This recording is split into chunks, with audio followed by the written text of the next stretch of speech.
Saudara, dengar baik. Saudara siap atau tidak siap? Yang namanya kematian pasti datang. Yang muda-muda, kalau saya bicara kematian, jangan melirik sama yang rambut putih. Ya, terus dalam hatimu gini, dia duluan nih kayaknya. Ya, maaf, ya. Tua bukanlah syarat mati. Demikian juga sakit itu bukan syarat mati. Ya, saya selalu kasih contoh, atlet gym, mati di tempat gym, sehat. Umurnya masih sangat muda, matinya ketiban alat berat. Ya. Apakah ada yang tahu hari itu dia akan mati? Tidak ada yang tahu. Yesus naik ke surga untuk menyediakan tempat bagi saudara dan saya. Saudara, ada satu jaminan akan keselamatan yang Tuhan sediakan bagi saudara dan saya. Karena satu ketakutan yang paling ditakuti oleh manusia itu apa, saudara? Apa yang paling ditakuti oleh manusia? Kematian. Tapi ketika kita membaca ayat ini, maka kita tidak perlu takut lagi dengan yang namanya kematian. Kematian adalah sesuatu yang pasti datang, tetapi tidak ada seorang pun yang tahu kapan datangnya. Bukan perkara kapan kematian itu datang. Yang menjadi pertanyaannya adalah apakah kita siap kalau kita dipanggil Tuhan. Karena banyak orang Kristen itu ternyata belum siap menghadapi yang namanya kematian. Kalau saya tanya di sini siapa yang sudah siap mati? Coba saudara angkat tangan. Yang siap mati.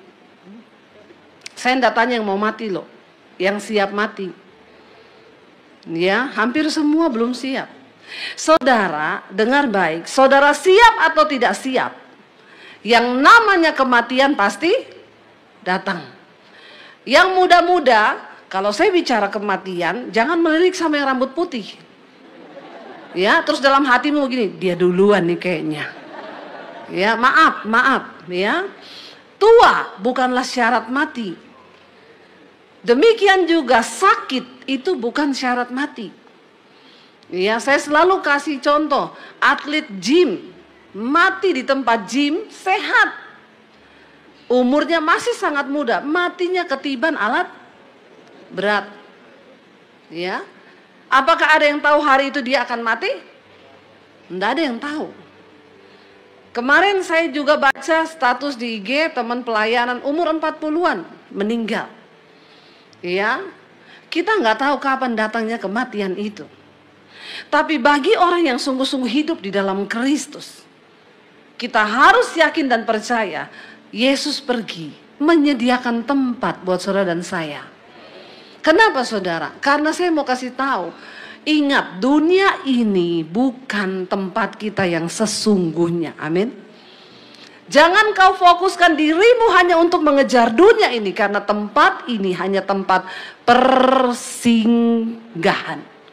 Ada satu tempat kekekalan yang sedang kita tuju, yaitu tempat kekekalan di sorga. Ya, tapi kita harus siapkan hidup kita.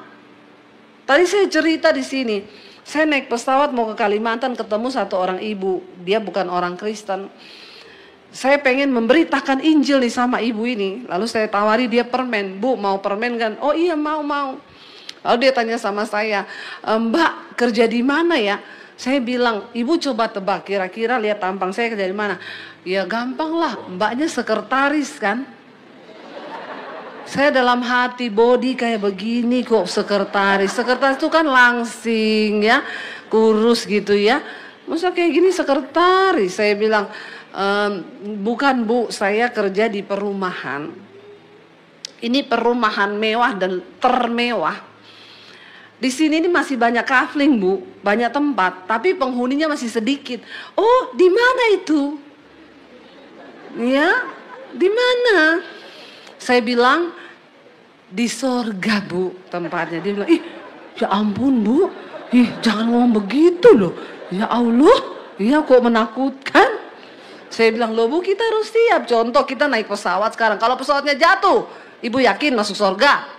Ih, amit-amit jangan ngomong begitu. Loh, orang itu takut ngomong kematian, tapi dia tidak siap. Di Jakarta banyak orang, saudara, saya pergi ke San Diego Hills, pemakaman mewah. Teman saya bilang, Bu, saya sudah punya loh di sini kafling 5, kami satu keluarga 5 lubang. Saya tanya, oh ibu sudah punya 5 lubang, kapan masuknya Bu? Ih, ya ampun, ibu jangan tanya begitu. Lo biasa orang kalau sudah siap lubang siap. Halo. Udah gitu dia bilang lagi, saya ambil ini yang termahal loh Bu, satu lubang ini 1,5 M. Soalnya ini tempatnya paling atas. Saya bilang, oh kalau dikubur di sini langsung ke surga ya? Kalau langsung ke surga, saudara mau enggak? Ya, mau, tapi kan enggak ada toh. Biar kuburanmu harga 1,5 M, 10 M, emang itu bisa membawa kau ke surga? Saya mau bilang ya, berhikmat. Kalau belum siap masuk lubang kubur, jangan beli lubang. Itu sama dengan kau imani, amin. Tapi kalau memang sudah pengen cepat ketemu Bapak, ya sudah beli aja. Kalau pergi sama salibnya, tulis tanggalnya sekalian. Heran ya, belum mau mati udah beli tanah kuburan loh. Biarkan nanti kita mati ada yang urus toh. Mending itu duit saudara Pak bantu pendeta-pendeta di desa sana, amin. Ya, lakukan sesuatu yang berharga. Ya, jangan salah investasi ya. Kenapa coba tanah kuburan dibeli loh? Ya, saat ditanya kapan masuknya Bu, jangan tanya loh Bu, lo udah beli lubang, nggak mau masuk ke dalam. Ya, saudara, ya mati itu Tuhan yang tentukan. Tapi bagi orang yang percaya dan sungguh-sungguh hidup, ya Yesus bilang di rumah Bapakku banyak tempat. Kita ini Yesus berikan janji bahwa orang yang percaya kepada Dia akan menerima rumah yang kekal di rumah Bapa. Tetapi di bawah ada tanda bintang, syarat dan ketentuan Ya, coba saya mau tanya sama saudara, pergi ke perumahan Citraland sana, yang kosong belum ada penghuni, saudara masuk ke situ, coba. Bisa nggak saudara masuk begitu aja? Iya, saya mau tinggal di sini, nanti besok diangkat semua furniturnya ke sini. Ya security-nya bilang, maaf ya, maaf. Bapak mana tanda kepemilikannya mana? Ya, surat pelunasannya mana? Saudara, kalau cuma rumah di Citraland aja ada syarat dan ketentuan berlaku. Apalagi rumah Bapa di sorga. Sorga itu mulia. Tidak sembarang orang bisa masuk ke sana. Hanya orang yang sudah dimateraikan oleh Roh Kudus. Amin. Nanti sore saya akan berbicara tentang apa syarat untuk kita bisa masuk di perumahan Bapa di sorga. Ya, enggak perlu cicil. 5 tahun, 10 tahun, ya. Ambil cicilan, ya. 0%. Sekarang kan banyak ya, rumah mewah, DP 0%. Saya mau kalau tanpa angsuran. Ya, enak ya, luar biasa kan kalau tanpa angsuran masuk aja gitu ya. Tapi kan di dunia ini semua ada. Loh, Tuhan pun begitu, Dia janji bagi kita memberi tempat. Tapi keselamatan yang dari Tuhan tidak pernah batal. Yang bisa membatalkan dari pihak kita. Dari pihak kita. Ya, dari Tuhan tidak pernah batal. Tapi kalau saudara membatalkannya karena engkau sengaja terus hidup di dalam dosa, maka engkau menginjak-injak kasih karunia Tuhan itu, saudara. Lalu ayat yang terakhir dibilang tadi di dalam Kisah Para Rasul.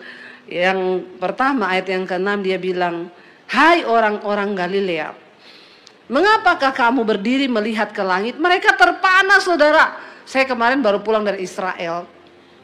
Kami datang ke gereja kenaikan Tuhan Yesus.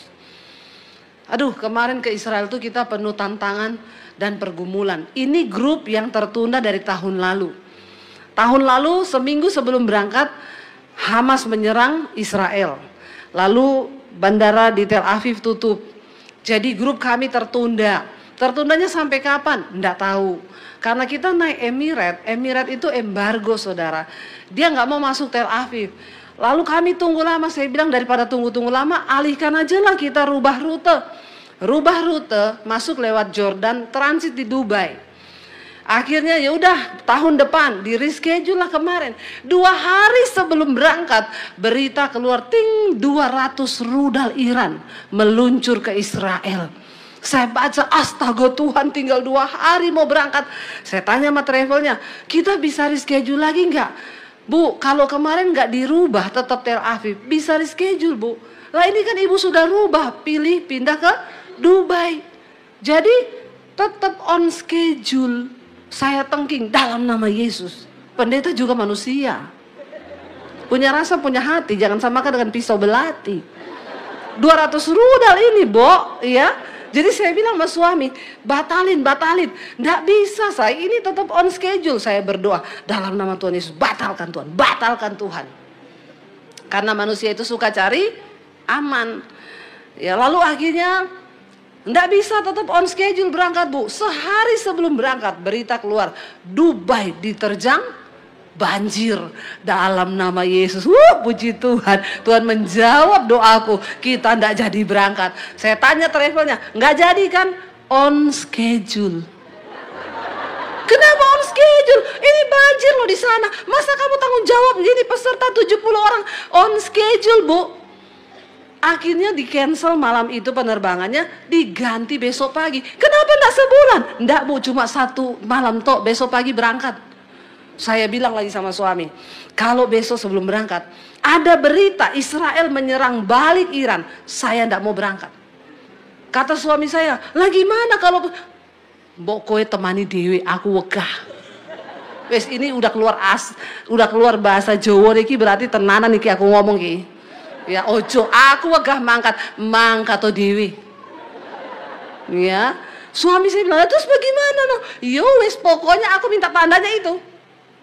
Dipanggil masuk ke pesawat, saya masuk ke pesawat, orang ini berita. Tak cari-cari di IG, enggak ada berita. Tak cari detik.com, enggak ada berita. Ya udah saya naik ke pesawat. Sampai di dalam pesawat, begitu saya duduk, saya minta wifi di pesawat. Saya hidupin handphone, ya, jalan internetnya. Baru on, teman saya kirim berita, ting, bu, barusan Israel menyerang balik Iran. Tuhan, kenapa engkau bercanda Tuhan? Sudah di udara ini Tuhan, saya nggak bisa turun loh. Piye gitu Tuhan?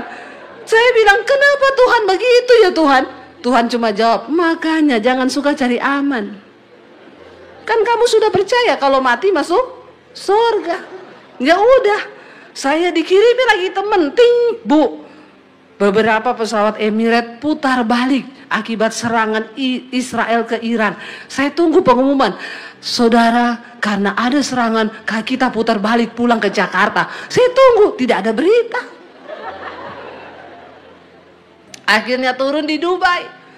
Ya, pas turun di Dubai, kita kan dapat berita-berita Dubai itu angin puting beliung lagi. Aduh, udah mau berangkat. Ya, ada yang bilang gini, ibu enggak takut? Anginnya kenceng banget loh bu. Itu kalau pesawat masuk di situ, memang juga orang-orang ini kadang-kadang ya, membuat iman itu. Ya mencobai loh, udah tahu saya mau berangkat dikirim itu berita angin puting beliung coba. Ya dikirim itu pesawat kebanjiran di Dubai.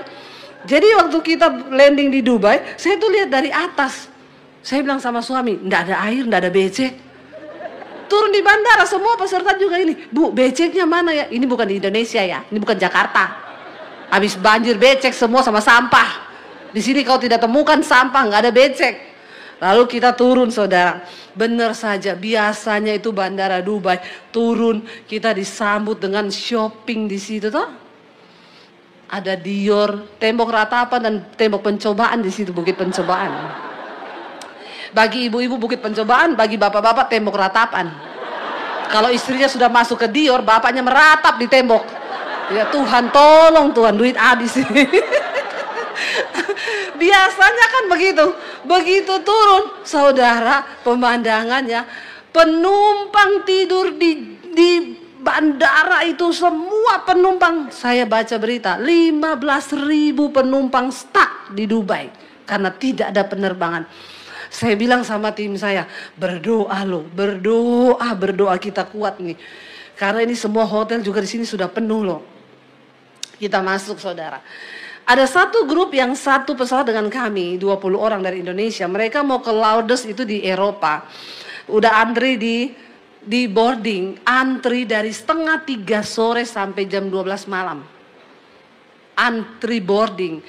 Sampai saya bilang sudah mulai marah-marah, sabar ya Bu, sabar. Tiba-tiba pegawainya Emirates pingsan saudara, lagi ngatur kita punya boarding, jatuh, duk. Waduh, ambulans datang angkat dia. Saya bilang, enggak usah protes, sudah pingsan satu. Kita belum pingsan toh, memang ini keadaan, memang bencana. Akhirnya grup yang sudah antri boarding datang, saya tanya gimana Pak, dapat? Enggak, kami tidak ada pesawat. Terus kami disuruh tinggal di Dubai 6 hari. Nyesek saya. Hah, iya Bu, padahal kita punya travel ini mau ke Eropa yuk 6 hari. Kan di sana udah nggak bisa dirubah tanggalnya, kan sudah diatur semua. Terus ya makanya ini nggak tahu bagaimana ya. Saya tanya sama travel saya, gimana? Aman Bu, kita dapat. Yang keluar boarding sudah 35 orang, kurang 35 lagi, 70, puji Tuhan. Lalu kita dapat penerbangan besok pagi saudara, hanya nginap semalam di Dubai. Besok paginya kita terbang. Sampai di Amman, kita masuk ke Israel. Satu-satunya grup yang ada di Israel, itu cuma grupnya Debbie Basir TV. Bener-bener VVIP kita. Ya, masuk ke sana saudara, ya itu sampai itu Garden Tomb, tempat Yesus disalib, kuburan Yesus. Itu kita datang, baru yang pegang kunci datang, dibukain bentar ya. Maaf saya terlambat, cuma bukain untuk kita. Dulu kita kalau di kuburan Yesus, itu foto kan 1 menit, cepat-cepat lari, yang antri kan 1000 orang. Nggak boleh masuk ke dalam kuburan ya. Kemarin kita tidur-tidur di dalam kuburan. Nggak ada yang suruh pulang, karena memang nggak ada orang. Saudara ya, tidak ada rudal, aman, tentera, memang nggak ada orang karena semua takut. Saya malah tanya sama tour guide-nya, rudalnya yang jatuh kemarin di mana ya? Kita mau foto. Dia bilang bedanya orang Indonesia begitu Bu, kalau bule takut, ada bekas rudal, lari, naik ke mobil. Orang Indonesia tidak, mana rudalnya, mau foto. Buat selfie, ya itulah bedanya orang Indonesia sama orang sana. Tapi saudara, saya melihat dari situ saya bilang, iya ya, kenapa sih kadang-kadang kita ini takut mati berlebihan ya? 99% dari ketakutan kita itu nggak terjadi. Dan kalaupun sudah waktunya kita mati, ya siap-siap aja kan. Jadi anak-anak muda, sekarang anak muda banyak loh yang kena diabetes, umur 21 tahun kena stroke. Banyak sekarang, kenapa? Makanannya nggak dijaga, sukanya minum yang manis-manis, tidurnya begadang di atas jam 2. Jadi kasihan ini memang generasi muda sekarang ini, ya, yang merasa jantungmu rusak, paru-parumu rusak, semuanya rusak. Ya, jadi generasi-generasi sekarang ini banyak yang cepat menghadap Bapa kayaknya. Makanya perlu bertobat.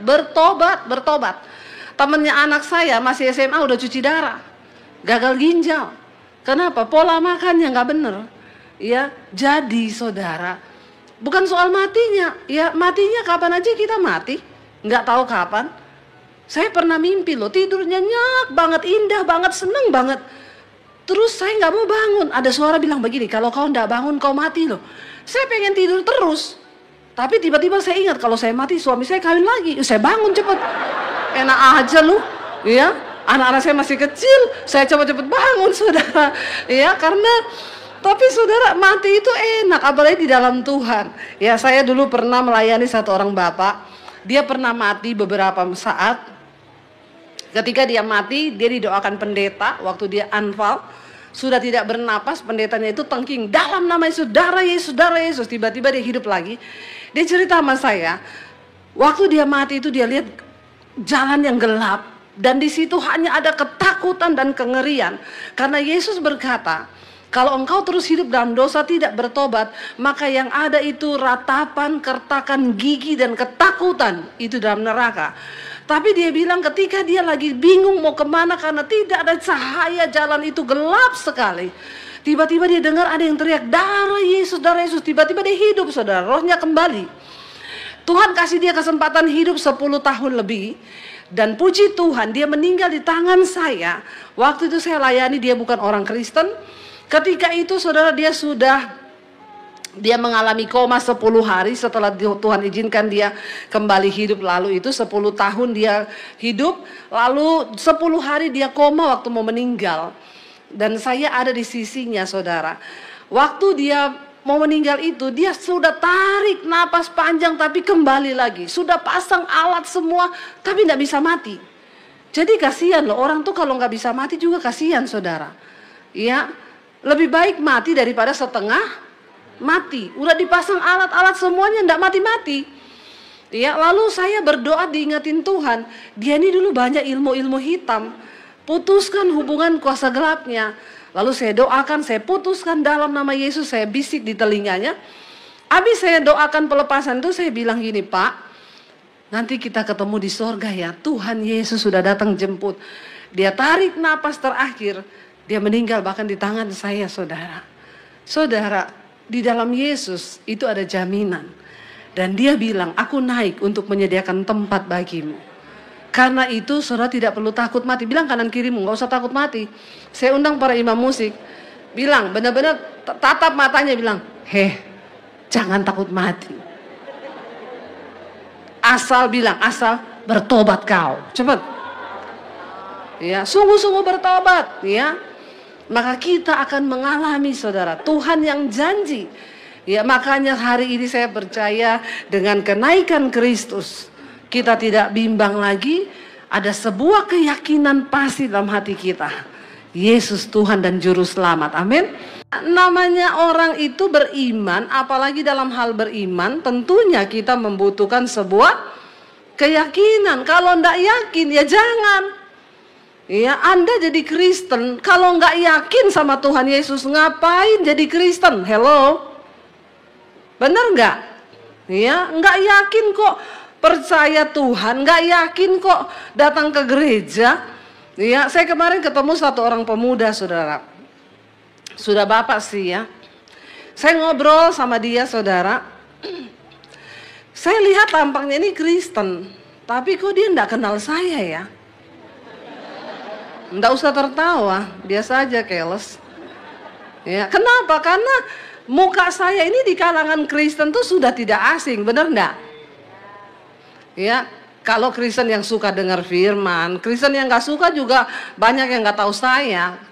Ya, Kristen yang kurang gaul, yang nggak mau dengar khotbah. Saya lagi makan aja di restoran, ada ibu-ibu pakai jilbab. Dia bilang gini, selamat siang ibu. Saya bilang, ibu tahu saya? Iya, sering lihat di TikTok. Itu aja yang bukan agama Kristen loh. Ya, sering lihat saya di TikTok, saya suka dengar ibu, Bu, walaupun saya Muslim loh. Kan ada ini orang mukanya Kristen, tapi kok dia ngomong-ngomong sama saya, dia nggak tahu saya gitu loh. Lalu saya bilang sama suami saya gini, kayaknya dia Kristen ya, tapi kok dia nggak tahu aku ya. Jadi penasaran saya. Akhirnya pas cerita-cerita, saya tanya, saudara, bukannya saya kegeeran ya, bukan. Ya, karena memang benar. Waktu cerita saya tanya, Pak, maaf ya, Bapak ke gereja dulu, Bu, sebelum menikah. Kagetlah saya. Lu dulu Bapak ke gereja? Iya, sebelum menikah. Lah sekarang? Enggak, saya pindah agama. Terus saya tanya, kenapa Pak? Ya karena ketemu jodoh saya. Tapi saya waktu itu mau sedih, mau marah, nggak jadi. Saya diingatkan Roh Kudus gini, banyak orang beragama Kristen, tapi mereka nggak punya keyakinan kepada Tuhan Yesus. Makanya kenapa banyak orang pindah? Hanya karena ketemu jodoh, dapat pangkat, tinggalin Yesus. Itu orang yang beragama Kristen, tapi tidak punya keyakinan kepada Tuhan Yesus. Jangan sampai saudara lagi duduk di gereja ini, KTP-mu Kristen, tapi engkau nggak yakin sama Tuhan Yesus. Nanti kalau Tuhan datang, yang terangkat KTP-mu naik ke surga. Kau tertinggal. Kenapa? Karena kau cuma KTP-nya yang Kristen. Ngeri saudara ya. Tapi kita nggak bisa paksa kan. Ya memang namanya dia tidak yakin. Makanya saya selalu berkata, agama itu tidak bisa menyelamatkan. Kau beragama Kristen saya tidak cukup. Kau harus punya keyakinan kepada Tuhan. Amin.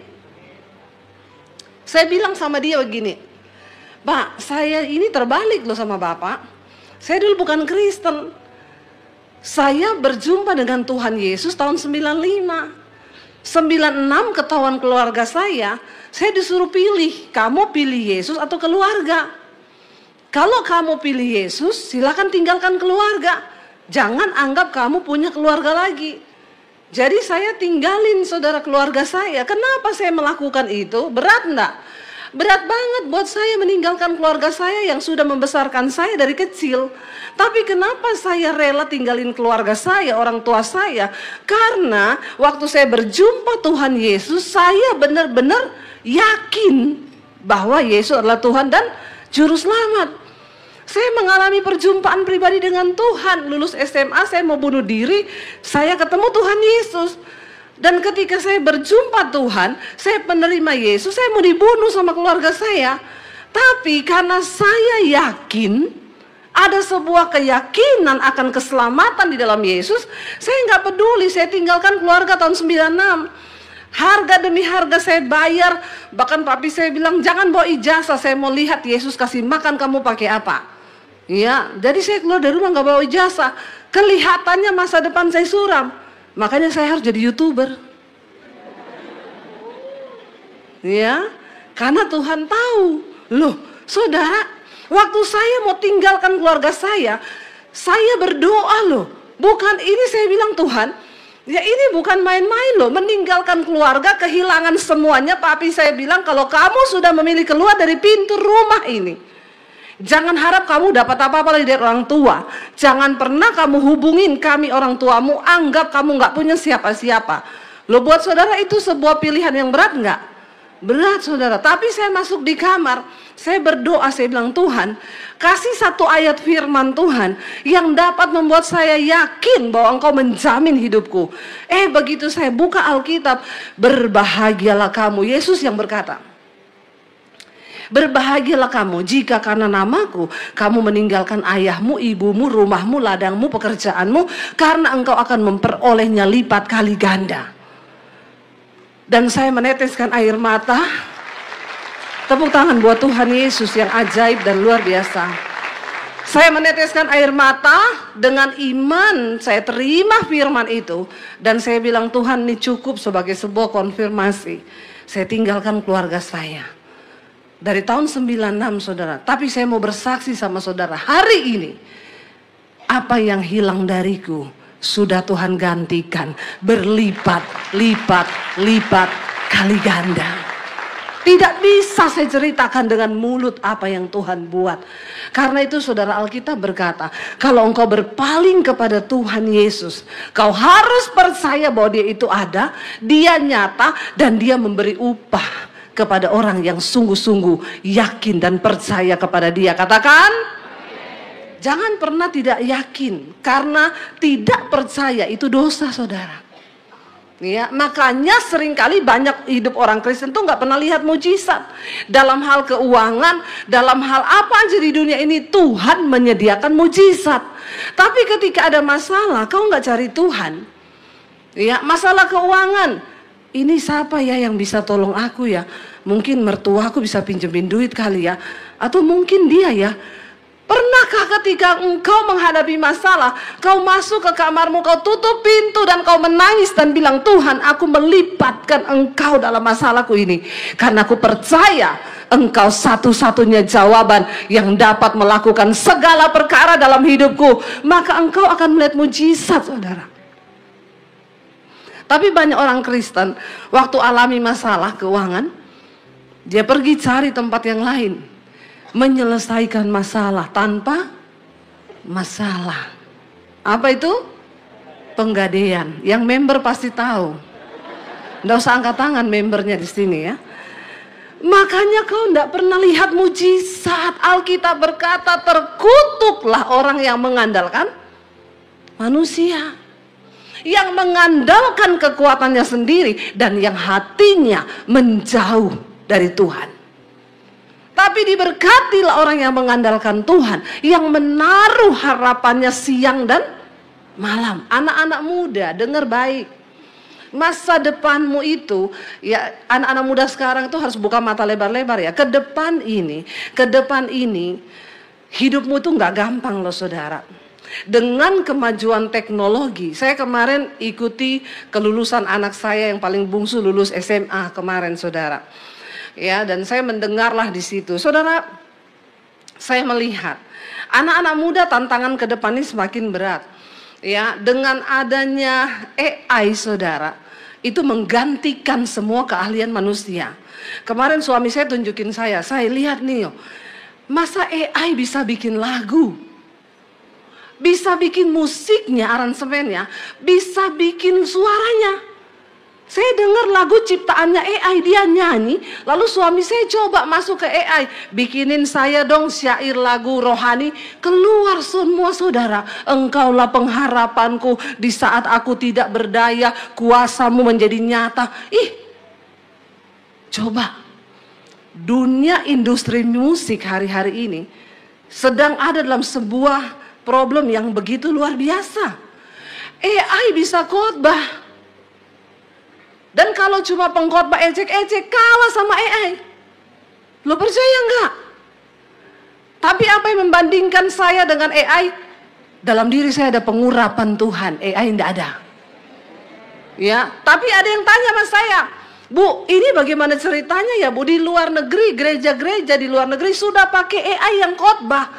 Tapi saya bilang itu bisa jadi penggenapan firman Tuhan. Karena mungkin banyak pendeta nggak bisa dipercaya Tuhan, dia habis selingkuh naik di khotbah, ya, dia habis pakai duit, dia colong uang orang, dia pencuri, dia naik di khotbah, dia homo, dia khotbah, mimbar ini tersemar. Bisa jadi Tuhan pakai robot untuk bicara. Karena Alkitab bilang Tuhan bisa pakai batu untuk menyadarkan orang, amin. Bahkan keledai bisa berbicara untuk membuat orang bertobat. Ini zaman yang kita nggak bisa hindari, saudara.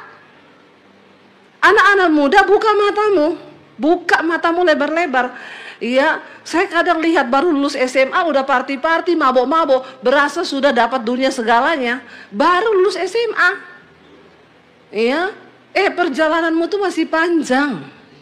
Tapi Alkitab menjamin diberkati orang yang mengandalkan Tuhan. Amin. Apa yang tidak pernah kita pikirkan, itu Tuhan sanggup sediakan ketika engkau yakin kepada Dia. Dikatakan semua mata memandang ketika Yesus naik ke surga. Ya, semua mata melihat. Ketika kita percaya sungguh kepada Tuhan, saudara, ya, ada keyakinan iman, kita nggak mudah digoyahkan. Kenapa Yesus harus lahir? Dia hidup di dunia selama 33 tahun, ya. 3 tahun dia memuridkan saudara. Bahkan seorang murid yang bernama Thomas dimuridkan Yesus 3 tahun loh, ikut Yesus. Tidak bisa membuat Thomas cukup yakin dan percaya bahwa Yesus adalah Tuhan. Ketika Yesus mati tergantung di kayu salib, saat itu pun iman Thomas mati, saudara. Dia nggak percaya lagi kepada Yesus. Karena dia mereka berpikir kalau Yesus benar-benar datang sebagai raja, ya, kenapa dia mati di salib? Mereka tidak mengerti perkara-perkara rohani. Makanya lihat di peristiwa ini, kalau kita lihat di Kisah Para Rasul pasal yang pertama ini ayat 6, ya, ada seorang yang bertanya kepada dia. Dia bilang, apa Tuhan? Maukah engkau pada masa ini memulihkan kerajaan bagi Israel? Kan mereka lihat Yesus sudah mati. Ini Yesus menampakkan diri loh ya. Dan mereka bertanya, ya kau kan bilang kau raja, kenapa kau mati? Pulihkan kerajaan Israel. Tapi Tuhan menjawab mereka, ya, itu bukan urusanmu. Engkau tidak perlu mengetahui masa dan waktu yang ditentukan Bapa. Satu hal yang perlu kau tahu, kalau Roh Kudus turun atasmu, maka engkau akan menerima kuasa yang dahsyat di dalam hidupmu. Katakan, Kenaikan Kristus yang pertama memberikan kita sebuah keyakinan. Yang kedua, saudara, dengan Yesus naik ke surga, Dia kirim Roh Kudusnya bagi saudara dan saya. Katakan, kita semua harus menerima kuasa Roh Kudus. Anak-anak muda dengar baik. Kenapa? Engkau nggak akan bisa hidup dalam kekudusan tanpa Roh Kudus. Tidak akan pernah mampu. Roh Kudus, Alkitab berkata, Yesus bilang kalau Dia turun, Dia akan menginsyafkan yang pertama, dunia akan dosa, yang kedua akan kebenaran, yang ketiga akan penghakiman. Engkau mau coba berhenti rokok dengan kekuatanmu, kau tidak akan pernah bisa. Engkau mau coba berhenti judi dengan kekuatanmu, kau tidak akan pernah bisa. Engkau mencoba berhenti dari persinahan dengan kekuatanmu, kau tidak akan mampu. Roh Kudus yang akan memampukan. Saya punya adik saudara. Dulu dia mabok, tatoan, judi, dia melakukan semua dosa. Tapi ketika dia terima Tuhan Yesus, hari itu dia putuskan untuk dibaptis. Dia mengalami Tuhan luar biasa. Dulu waktu saya jadi Kristen, dialah yang membunuh saya. Dia sudah siapkan pedang, dia bilang, saya ketemu kamu di kota ini, saya cincang kamu. Tapi ketika dia terima Yesus, saudara, dia putuskan untuk dibaptis. Dia bilang, begitu keluar dari baptisan, rokok berhenti, mabuk berhenti, judi berhenti. Roh Kudus memampukan dia, melepaskan dia dari segala dosa dan ikatan-ikatannya. Engkau perlu dilepaskan dari dosa, saudara. Ya, kita perlu dilepaskan. Roh Kudus memampukan kita. Bahkan Alkitab bilang Roh Kudus akan menjadi penolong yang akan mengingatkan kita setiap hari. Apa artinya hidup dalam kekudusan? Hidup dalam kekudusan bukan berarti kita nggak ada masalah atau nggak bisa jatuh dalam dosa. Saya hari ini marah kepada saudara, misalnya saya marah ke suami, itu saya sudah berdosa loh. Tapi kalau ada Roh Kudus, Roh Kudus ingetin, tadi kamu tuh marah loh sama suamimu. Kamu hatimu ndak beres. Ya, apalagi kalau saya mau khotbah. Saya lagi jengkel sama suami saya. Roh Kudus ingetin, kamu mau naik ke mimbar loh. Tapi kamu lagi jengkel sama suamimu. Saya ketik cepet-cepet WA saya, aku mau khotbah. Tadi aku sempat marah sama kamu. Sorry ya, aku mau khotbah nih biar aku dalam perkenanan Tuhan. Dia balas, iya nggak apa-apa lagi cuma kayak begitu kok. Ya bagi kita itu cuma kayak begitu. Tapi kalau ada Roh Kudus, dia ingetin. Orang yang hidup dalam kekudusan, bukan berarti kita nggak bikin dosa. Kita mau tidur malam, saudara, Roh Kudus akan ingetin, tadi kamu marah loh sama mertuamu. Hatimu ndak beres loh. Yang saya bingung ada orang Kristen bisa loh tidur dengan kepahitan, ya suami istri berantem, pisah ranjang, tapi masih tidur nyenyak. Kau nggak takut satu kali kau tidur malam mimpi ketemu kuntilanak dicekik, mati kau masuk neraka? Hello, Tuhan itu Tuhan yang kudus, saudara. Ya, dan Alkitab berkata, kuduslah kamu sebab aku kudus. Karena tanpa kekudusan tidak ada seorang pun akan bertemu dengan Tuhan.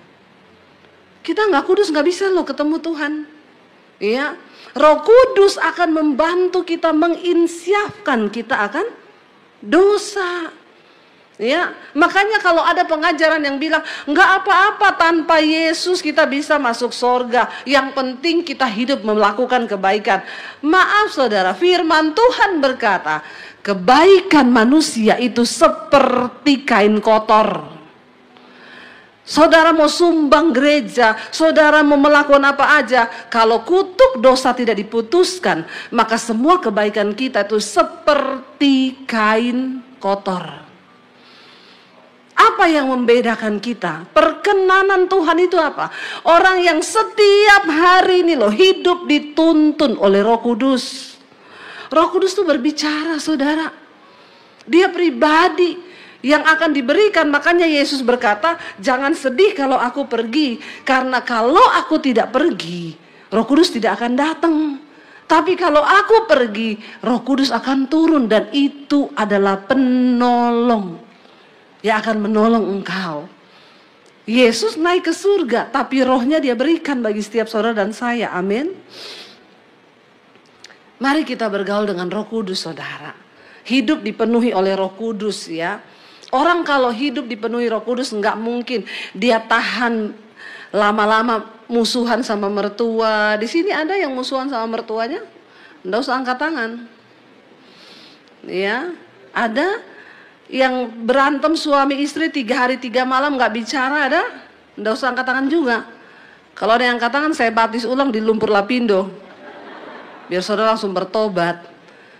Heran loh saya kalau ada orang Kristen bisa ya mengaku Kristen, tapi dia berantem, mulutnya kotor, dia bisa hidup dalam kepahitan sama suami ndak bicara. Ya, suami istri ada yang kalau berantem 3 hari 3 malam tuh ndak ngomong. Hati-hati loh saudara. Kalau engkau punya Roh Kudus, engkau tidak akan tahan hidup lama-lama di dalam dosa. Makanya saudara, jangan kita tertipu, bukan pelayanan yang akan menyelamatkan kita. Kenapa kita melayani Tuhan? Karena kita sudah diselamatkan dan itu sebagai wujud terima kasih kita. Ya, tapi jangan saudara pikir setelah saya berdiri di mimbar, tadi ini pemusik, singers yang cantik-cantik berdiri di sini terus auto sorga gitu. No. Kalau hidupmu tidak sesuai dengan kebenaran firman Tuhan, maka tidak ada jaminan. Kalau hidupmu tidak dituntun oleh Roh Kudus, maka tidak ada jaminan. Coba kita lihat bersama. Kita buka saudara di dalam, ya kita lihat firman Tuhan berkata Roma 8 ayat 10 dan 11.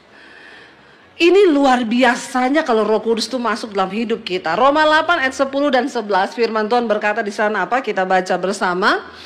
Karena saya tahu saudara pasti jarang baca Alkitab toh. Bacanya cuma kalau di gereja toh. Makanya baca sama-sama yuk. Roma 8 ayat 10 dan 11, 1, 2, 3. Tetapi jika Kristus ada di dalam kamu, maka tubuh memang mati karena dosa. Tetapi roh adalah kehidupan oleh karena kebenaran. Dan jika roh Dia yang telah membangkitkan Yesus dari antara orang mati diam di dalam kamu, maka Ia yang telah membangkitkan Kristus Yesus dari antara orang mati akan menghidupkan juga tubuhmu yang fana itu oleh rohnya yang diam di dalam kamu. Wow, saudara, ketika kita baca ayat ini, bayangkan saudara, roh yang membangkitkan Kristus dari kematian itu diberikan kepada saudara dan saya. Apakah roh itu tidak sanggup membuat engkau lepas dari ikatan rokok? Dia yang membangkitkan Kristus dari kematian. Apakah roh itu tidak sanggup melepaskan engkau dari pornografi? Roh yang membangkitkan Kristus dari kematian. Apakah roh itu tidak sanggup melepaskan engkau dari persinahan dan kenajisan? Itu roh yang membangkitkan Kristus dari kematian. Apakah roh itu tidak sanggup melepaskan engkau dari homoseksual dan lesbian? Tidak mungkin. Itu roh yang penuh dengan kuasa. Kalau orang dipenuhi oleh roh ini saudara, maka dia hidup di dalam kekudusan. Karena roh itu powerful ada di dalam hidup kita. Katakan amin. Roh itu yang ada dalam diri kita tidak akan sanggup melihat Anda berlama-lama di dalam dosa. Tapi kenapa orang Kristen masih suka hidup dalam dosa, terikat dan tidak pernah dilepaskan? Karena rohmu mati. Sebab kalau orang menerima Roh Kudus dikatakan di atas tadi, tubuh memang mati karena dosa. Tapi roh huruf kecil tadi di atas, tapi roh manusia kita kehidupan oleh karena kebenaran. Roh huruf kecil itu dihidupkan kembali.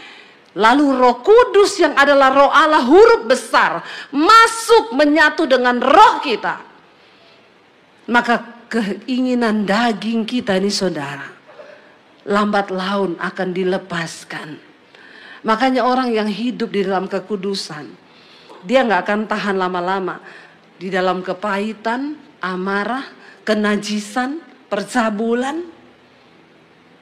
Saya harus menyampaikan ini dari mimbar ini, karena saya bersalah kalau tidak menyampaikan kebenaran kepada saudara.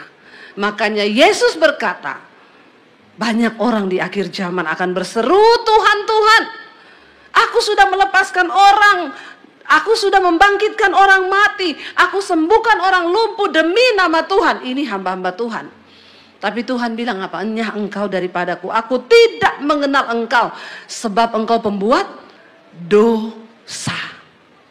Orang boleh melayani kalau tubuhnya hidup, tapi kalau rohnya mati, dia tidak dikenal Tuhan, saudara. Walaupun dia pelayanan, walaupun dia pengkhotbah seperti saya, walaupun tadi seperti singers dan WL di atas sini, yang setiap hari Minggu kita absen dan dikenal pendeta, kalau kau tidak bertobat, kau tidak dikenal Tuhan.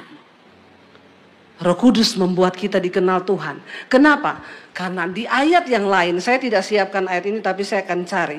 Dikatakan Roh Kudus itu adalah saudara materai. Materai di akhir zaman itu Roh Kudus. Tolong kalau di belakang firmannya bisa dapat, saya juga cari di sini. Ini penting, Tuhan ingatin saya ya. Saudara, Roh Kudus itu akan menjadi materai bagi kita ya.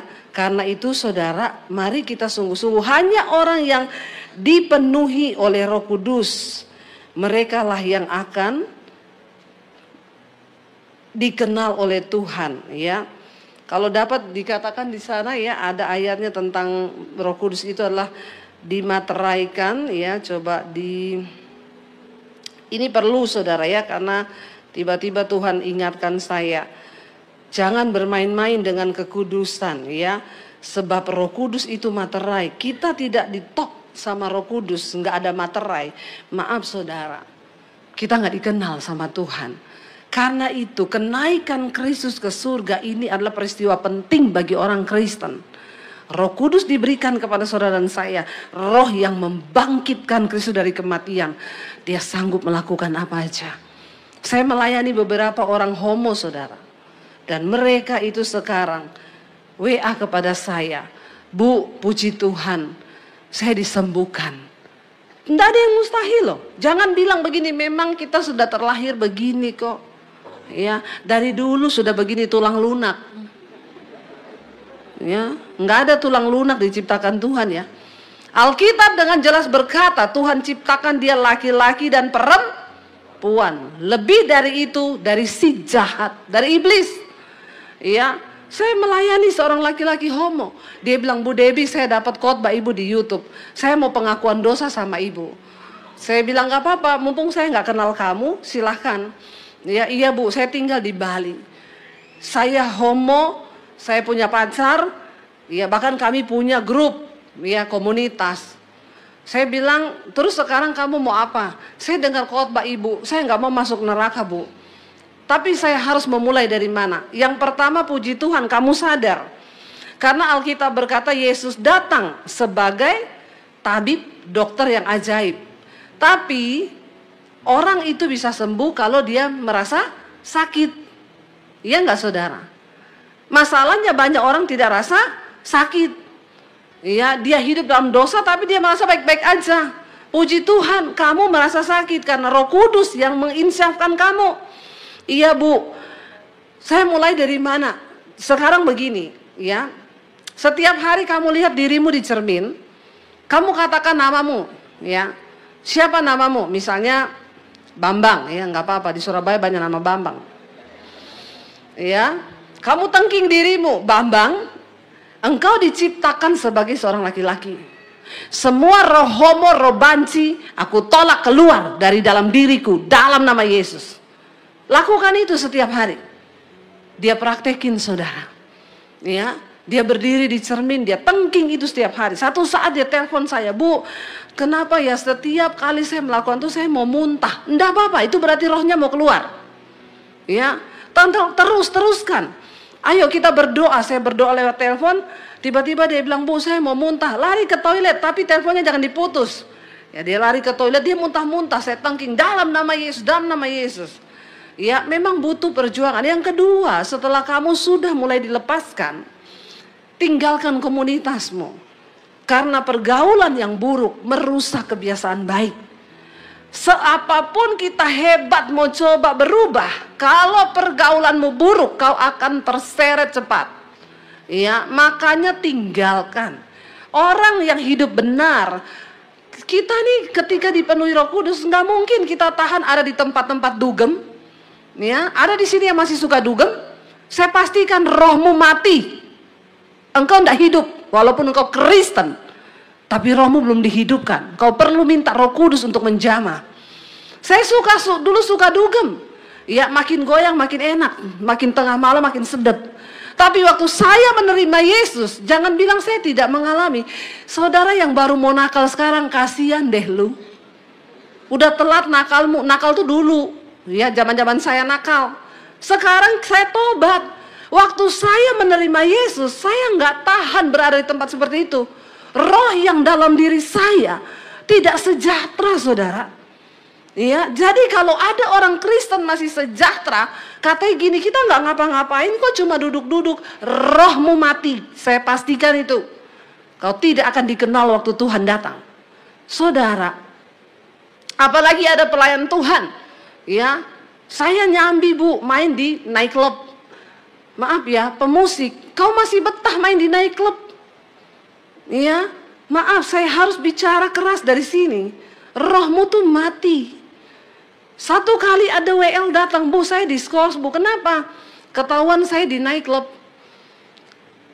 Orang gereja itu sekarang sok rohani, semua main skors. Saya bilang, kamu kan WL, kenapa juga kamu ada di nightclub? Jadi saya itu bu diajak ketemuan temen. Saya datang di situ, kami memang ketemunya jam 10 malam. Ya, terus saya dikasih minum bu di situ. Terus saya minum bu, ternyata saya akhirnya mabok. Saya bilang, oh waktu kamu minum rasanya teh tawar ya? Ada ya orang ya bisa ditipu suruh minum sampai mabok, tapi dia bilang tuh dikerjain. Hello please deh, nggak usah pura-pura, mending ngaku aja biar enteng gitu ya. Dia bilang, saya minum, akhirnya memang saya mabok sih bu. Terus ada teman yang foto, dikirimlah kepada ketua sel saya. Lalu saya diskors. Terus dia bilang begini, lucu gereja sekarang ya, padahal Tuhan Yesus dulu duduk sama pelacur dan orang berdosa. Saya bilang, tapi tidak ada di Alkitab dibilang begini, maka pergilah Yesus ke tempat pelacuran. Lalu Yesus minum-minum wine di sana dan Yesus mabok di sana. Kau itu jangan putar balik ayat kau. Kalau ada lumpur lapindo di sini, saya baptis ulang juga kau di lumpur lapindo ya. Terus saya bilang, itu kan Alkitab berkata, pemungut cukai, orang berdosa, pelacur datang untuk mendengar pengajaran Yesus. Tidak ada dibilang Yesus pergi ke tempat pelacuran. Tapi dia berkedok, saudara. Lah kan kita bisa menangkan mereka. Zaman dulu pelacur dengar Yesus, pelacur bertobat. Kalau sekarang pelacur dengan kau, siapa yang berubah? Hello, ngomong. Yang terpengaruh siapa? Iya, jangan main-main dengan dosa. Dan kau bilang begitu, saya bilang ya pantas kau diskors, terima aja itu, bertobat. Lagian ngapain juga kau pergi mabok di tempat begituan? Ngomongnya dijebak. Ya, ada orang mau memasukkan diri ke dalam jebakan. Ya, saya dulu pernah diajak rapat Natal. Bu, nanti kita rapat Natal, ini alamatnya ya. Nanti kita ketemunya jam 9 aja. Saya sudah curiga, nih kok jam 9 ya ketemu ya. Tapi ya sudahlah, mungkin bapaknya repot kali. Kita datang sama suami, saya masuk, nih kok remang-remang semuanya ya. Gelap. Ya, saya lihat di sana ada cabai-cabean. Lihat di sana ada terong-terongan. Ke sana ada terong dicabein. Ini tempat apa gitu ya? Lalu saya bilang sama suami, kita datang, bapaknya datang. Ini pendeta semua yang diundang, saudara. Ternyata itu di nightclub. Dia bilang, mau buka wine enggak? Ya, ayo, enggak apa-apa. Ya, hamba-hamba Tuhan juga perlulah rasa ya, wine-wine begitu ya. Dan di tempat begitu, kita minum wine di Israel, oke-oke aja ya. Wine-nya kudus kan, dari Kana ya. Tapi ini di tempat begituan. Saya bilang sama suami, mending kita pamit pulang. Kenapa? Pamit pulang, nggak enak saya di sini. Kita pamit pulang, Pak kami pamit pulang. Lu acara belum mulai? Enggak, nanti aja kasih tahu sama saya. Terus teman saya tanya, kenapa Bu? Enggak lucu ya kalau ada rahasia, tiba-tiba terus KTP kita diminta semua. Terus masuk di koran. Besok rahasia di nightclub ini, pendeta semua yang ketangkap. Nih akalnya di mana ya? Hati-hati loh saudara, jangan bilang jebakan-jebakan. Kalau saudara tahu orang yang punya Roh Kudus tidak akan betah di tempat begituan, amin. Jadi jangan coba-coba, ya karena roh penurut tapi daging lemah, dagingmu tuh lemah, jangan coba-coba. Ketika Roh Kudus ada dalam diri kita saudara, dikatakan bahwa tubuh memang mati karena dosa, tapi roh ini adalah kehidupan karena Allah. Dan waktu roh Allah itu penuh dalam hidup kita, maka kita hidup. Dan Roh Kudus yang memimpin hidup kita. Makanya kita bersyukur Yesus naik ke surga, kita diberikan kuasa Roh Kudus. Yang ketiga, yang terakhir, kenapa Yesus naik ke surga? Dikatakan di sana saudara, kalau kita kembali tadi ke satu, ya di Kisah Para Rasul yang pertama, dikatakan di sana begini saudara. Yesus bilang, ya kita lihat bersama, Injil Yohanes 14 ayat 1 sampai 3. Apa Yesus katakan ketika dia akan naik ke surga? Ya, kita lihat saudara, hanya orang yang sudah pernah ke surga yang bisa naik lagi ke surga dan menyampaikan, ya, dan menyediakan tempat. Baca bersama Injil Yohanes 14 ayat 1 sampai dengan ayat yang ketiga.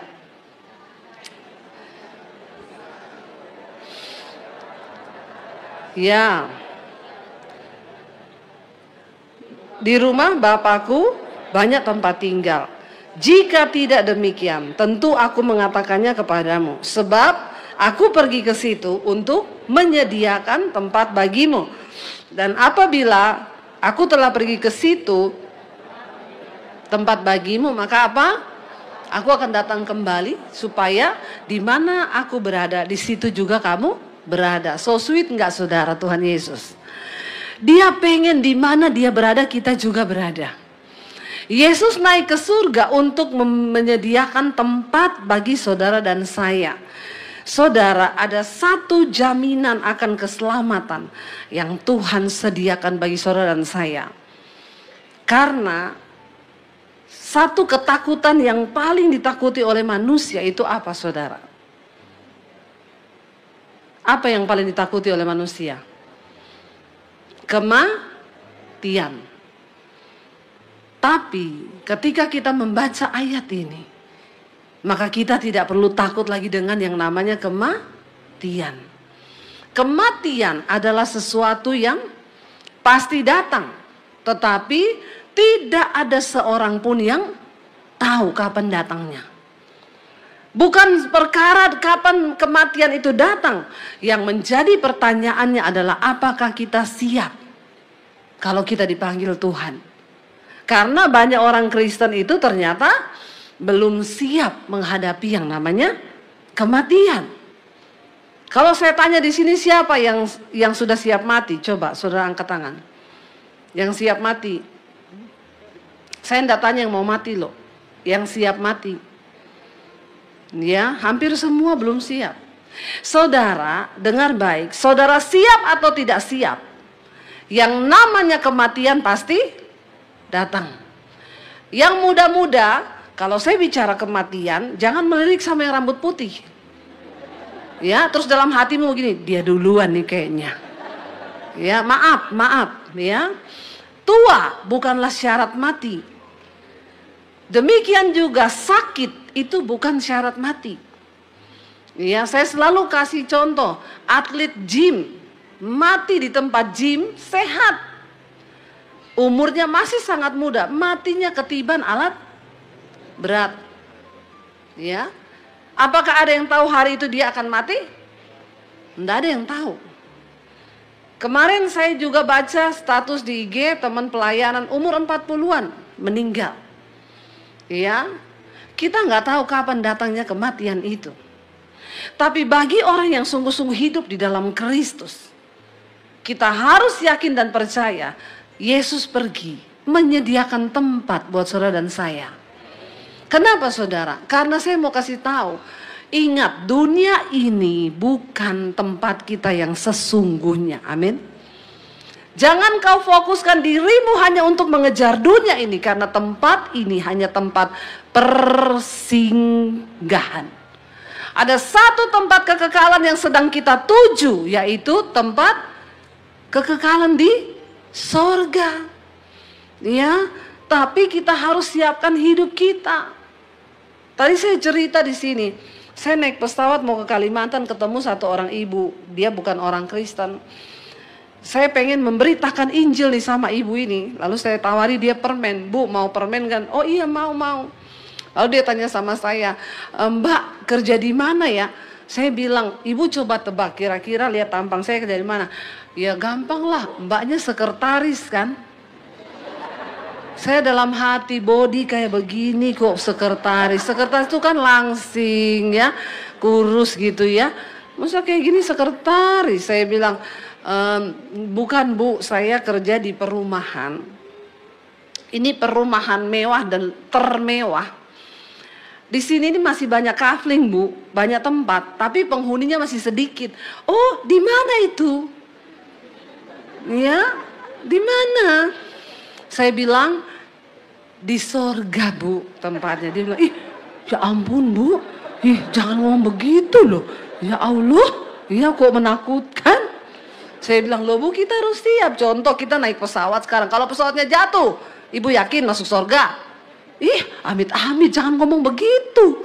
Loh, orang itu takut ngomong kematian, tapi dia tidak siap. Di Jakarta banyak orang, saudara. Saya pergi ke San Diego Hills, pemakaman mewah. Teman saya bilang, Bu, saya sudah punya loh di sini kafling 5, kami satu keluarga 5 lubang. Saya tanya, oh ibu sudah punya 5 lubang, kapan masuknya Bu? Ih, ya ampun, ibu jangan tanya begitu. Lo biasa orang kalau sudah siap lubang siap. Halo. Udah gitu dia bilang lagi, saya ambil ini yang termahal loh Bu, satu lubang ini 1,5 M. Soalnya ini tempatnya paling atas. Saya bilang, oh kalau dikubur di sini langsung ke surga ya? Kalau langsung ke surga, saudara mau enggak? Ya, mau, tapi kan enggak ada toh. Biar kuburanmu harga 1,5 M, 10 M, emang itu bisa membawa kau ke surga? Saya mau bilang ya, berhikmat. Kalau belum siap masuk lubang kubur, jangan beli lubang. Itu sama dengan kau imani, amin. Tapi kalau memang sudah pengen cepat ketemu Bapak, ya sudah beli aja. Kalau pergi sama salibnya, tulis tanggalnya sekalian. Heran ya, belum mau mati udah beli tanah kuburan loh. Biarkan nanti kita mati ada yang urus toh. Mending itu duit saudara Pak bantu pendeta-pendeta di desa sana, amin. Ya, lakukan sesuatu yang berharga. Ya, jangan salah investasi ya. Kenapa coba tanah kuburan dibeli loh? Ya, saat ditanya kapan masuknya Bu, jangan tanya loh Bu, lo udah beli lubang, nggak mau masuk ke dalam. Ya, saudara, ya mati itu Tuhan yang tentukan. Tapi bagi orang yang percaya dan sungguh-sungguh hidup, ya Yesus bilang di rumah Bapakku banyak tempat. Kita ini Yesus berikan janji bahwa orang yang percaya kepada Dia akan menerima rumah yang kekal di rumah Bapa. Tetapi di bawah ada tanda bintang, syarat dan ketentuan Ya, coba saya mau tanya sama saudara. Pergi ke perumahan Citraland sana, yang kosong belum ada penghuni, saudara masuk ke situ. Coba. Bisa nggak saudara masuk begitu aja? Iya, saya mau tinggal di sini, nanti besok diangkat semua furniturnya ke sini. Ya security-nya bilang, maaf ya, maaf. Bapak mana tanda kepemilikannya mana? Ya, surat pelunasannya mana? Saudara, kalau cuma rumah di Citraland aja ada syarat dan ketentuan berlaku. Apalagi rumah Bapa di sorga. Sorga itu mulia. Tidak sembarang orang bisa masuk ke sana. Hanya orang yang sudah dimateraikan oleh Roh Kudus. Amin.